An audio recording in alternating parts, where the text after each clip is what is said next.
Hi guys, Steph here. Now what we've got for you is a lovely pen from my recent pen haul. What we've got here, this is a Mabie Todd Company Blackbird font pen, and as you'll see in a moment, this is actually an eyedropper fountain pen. I'm dating this pen around about 1911. The reason being that Mabie Todd and Company began manufacturing pens in the United Kingdom or in Britain around about 1909 through to about I think it was about 1915 when Mabie Todd and Company then became limited, and as you see in a moment, this particular pen is stamped just Mabie Todd and Company. So that's my reasoning of dating the pen to 1911. Plus I've also seen an advert that I've seen online which I believe was dated around about, this particular pen dated around about the 1920s. So I do believe this one being a little bit early, about 1911, as I said, because later on what they did, they began manufacturing pens with levers.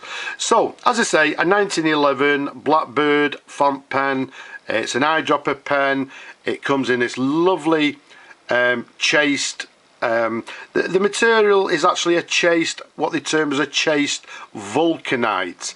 You can see the cap there is actually plain. Okay, the size of this particular pen from the top of the cap to the bottom of the barrel is approximately 135 millimeters capped. Around the barrel it's quite a small and thin 9 millimeters in diameter. Now the reason this pen is actually so thin, I believe, again this is my opinion, is that at the time they introduced these particular pens, these thin pens, because they thought that people wanted to use dip pens. So they introduced this particular pen, which again is quite a thin pen, and they were hoping that people would actually take to it because they were used to using dip pens, which again may have been sort of similar size. So I believe that's one of the reasons that it was so thin. If we show you the imprint on the barrel, and again let's keep it nice and still so the camera will focus. So there you can see it says the Blackbird font pen. And then if we just turn it under there, you can see it says Mabie Todd Company, made in, actually is it made in Britain, is it? I forgot what it actually says. I think it says made in England, doesn't it? Yes. And also what it has on this particular pen, if I show you just the end of the barrel there, you'll see it has the word medium, which I'm assuming relates to the nib on this particular pen. As with the pens of this particular era, this one has a friction fit cap to it like so. Let's show you the pen in different angles. As you'll see, it's an absolutely for a pen that's nearly 100 years old or 100 years old. It's in absolutely excellent condition. You'd expect it to be sort of discoloured, the vulcanite or oxidized, whatever. No, it's as black as it actually came out of the factory. Superb condition of this particular aged pen. If we show you the section there, you can see it's got a slightly tapered section there. Now, the nib on this pen, the imprint is a little bit on the worn side, so I'm not too sure if you'll be able to see it. So what I'm going to do is try and keep it nice and still. But what the imprint on the nib actually reads, Mabie Todd Company. Now underneath there, very unusual I believe, and I believe it may be a rare nib, it actually says 12 carat. Now personally I've seen lots of 14 carat, 18 carat gold nibs. I've never actually seen a 12 carat nib.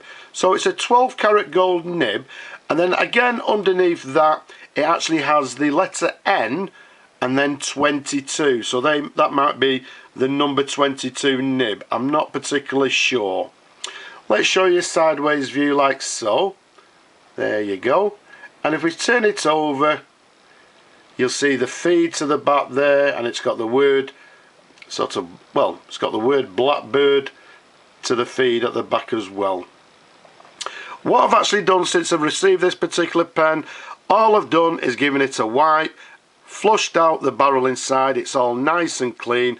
We've cleaned the nib and the feed, etc.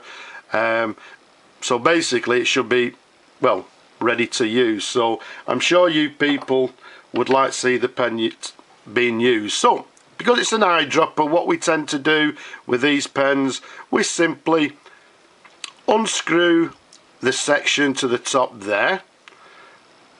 Okay, now what we do at this point, we bring on some ink. Now in the days of this particular pen, what you would have been provided with is a glass, what they term as an eyedropper, with a rubber bulb to the end. Unfortunately that would have gone long ago, so what I use is these sort of plastic modern pipettes. So oh, we don't need that much. So let's just fill that up like so. So you can see I've got a little bit of ink in the pipette, and what we do, we pop that into the barrel like so. In fact, what we'll do, we'll just get a little bit more. I don't think I need that much because it's only for a writing sample, but let's just pop a little bit more in there. Oh, there we go, that'll do as I think. Let's pop the excess back in the pot like so. Now what we do now, we just simply get the section, we screw that back on a little bit tight like so, and let's bring on some paper. Now this is the first time it's been written with since I've cleaned the pen, so well, what we'll do, we'll keep our fingers crossed and let's hopefully see if the ink is running. There we go, a little bit of a blob there, that should get us going. So what we have here is a Mabie Todd and Company. As we said, this one has the word font pen, so it's a Blackbird font pen. 1, 2, 3, 4, 5, 6, 7, 8. I'm actually finding it a little bit difficult to write with. The reason being, it's actually a very flexible nib. Now if I put pressure on, look at that. I'm actually a little bit sort of, well, not feared, I'm a little bit sort of, I don't want to sort of break it. But it's actually, it feels a little bit unusual. I'm sure there'd be people out there that would actually love this nib. There you go, it's just skipped slightly there.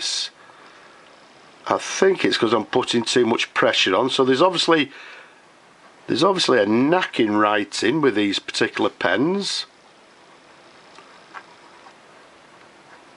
There we go, it's just skipped slightly, but if we do, I've seen this done on, well, there you go, let's just keep it nice and simple. There you go, on the downward stroke we're getting quite a broad line. So a little bit unusual to write with. I'm not quite used to sort of writing with a pen like this, but as you can see there, look at the variation. It's actually got a very, very flexible nib. As I say, it's so flexible that I feel a little bit feared of writing with it. It's very, very springy. Let's try and do it quite quickly. There you go, so that's not too bad. So let's write Mabie Todd and Company.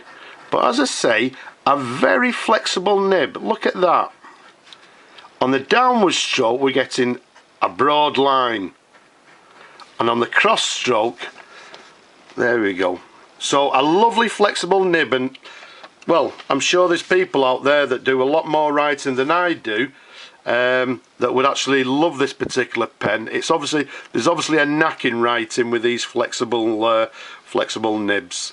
But there we go, let's keep it at that. So what we've got is a lovely, well, not vintage, but I would say an antique Blackbird font pen. It's an eyedropper pen made from this lovely chased vulcanite, dating it around about 1911, in absolutely superb condition. An excellent example. I hope you've enjoyed looking at the pen. Excuse my writing, like I say, I was a little bit jittery there. It was a little bit weird, that, writing with such a flexible nib. So I hope you've actually enjoyed looking at the pen. Don't forget, leave some comments below. Don't be shy. There you go, press that button, subscribe. But for now, I'll just simply say a little bit of a jittery bye now.